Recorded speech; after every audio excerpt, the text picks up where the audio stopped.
Bismillahirrahmanirrahim. Assalamualaikum warahmatullahi wabarakatuh. Saya Halim Abdulaziz. Pada kali ini kita akan membahas materi mengenai drama. Namun sebelum lanjut ke materi, alangkah baiknya kita berdoa agar dilancarkan oleh Allah Subhanahu wa taala dalam memahami materi tersebut. Baik, lanjut pengertian dari drama.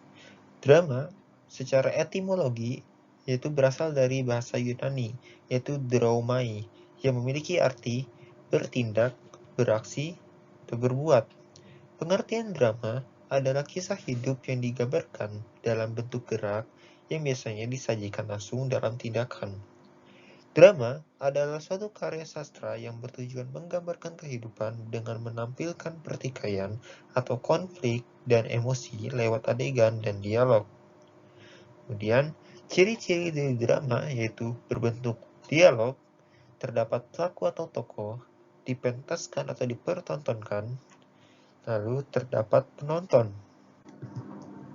Struktur dari drama yaitu yang pertama ada prolog.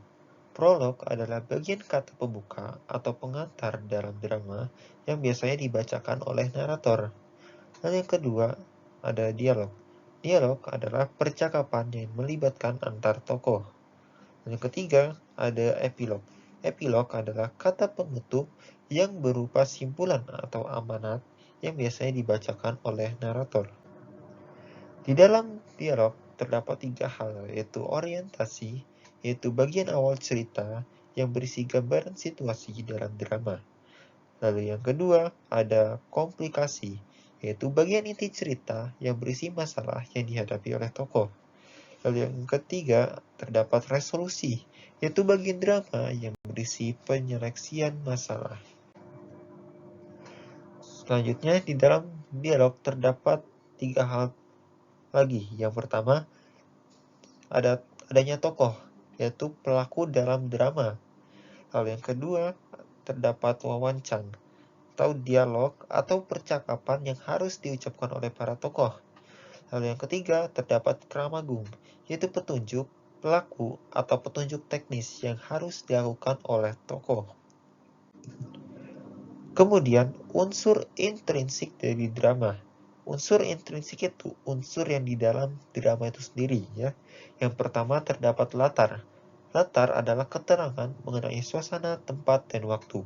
Jadi, latar terbagi menjadi tiga, yaitu terdapat latar suasana, tempat, dan waktu.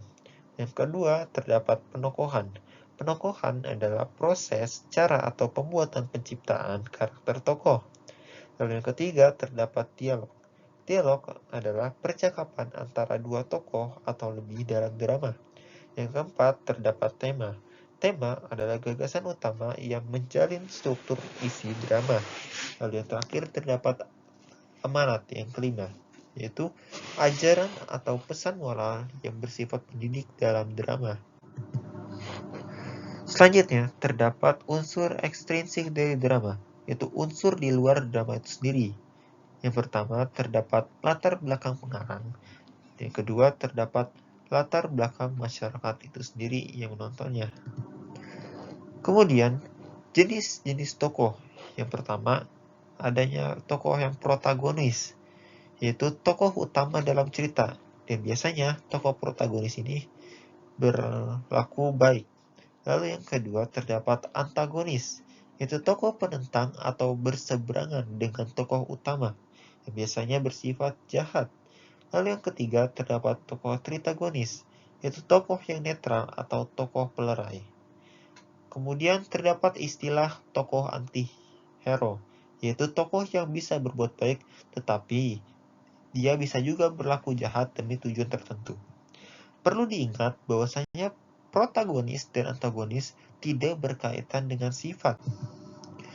Selanjutnya, kebahasan drama. Yang pertama, terdapat konjungsi kronologis, atau dapat pula disebut dengan konjungsi temporal, atau hubungan waktu. Merupakan kata hubung yang menandakan keterangan waktu pada kalimat. Contohnya yaitu saat, kemudian, lalu, setelah, dan sebelum. Dan yang kedua, terdapat kata kerja aksi. merupakan kata kerja yang menyatakan subjek melakukan suatu pekerjaan atau aksi dan biasanya dapat dilihat atau diamati. Contohnya yaitu berlari, menulis, mengetik, dan berjalan. Lalu yang ketiga, terdapat menggunakan kata sapaan, seperti bapak, ibu, dan saudara.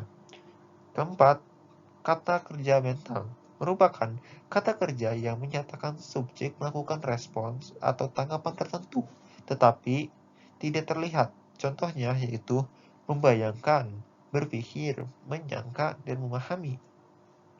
Terakhir yang kelima, terdapat kata sifat, merupakan kata yang menerangkan kata benda secara umum. Biasanya dapat digabungkan dengan kata lebih, sangat, dan paling. Contoh dari kata sifat yaitu sabar, ramah, dan ceria. Baik, sekian materi pada kali ini. Kurang lebihnya mohon maaf. Saya mohon maaf bila ada salah kata maupun pengucapan, karena yang benar dari Allah, yang salah berasal dari diri saya pribadi. Kepada Allah saya mohon ampun. Sekian dari saya. Wassalamualaikum warahmatullahi wabarakatuh.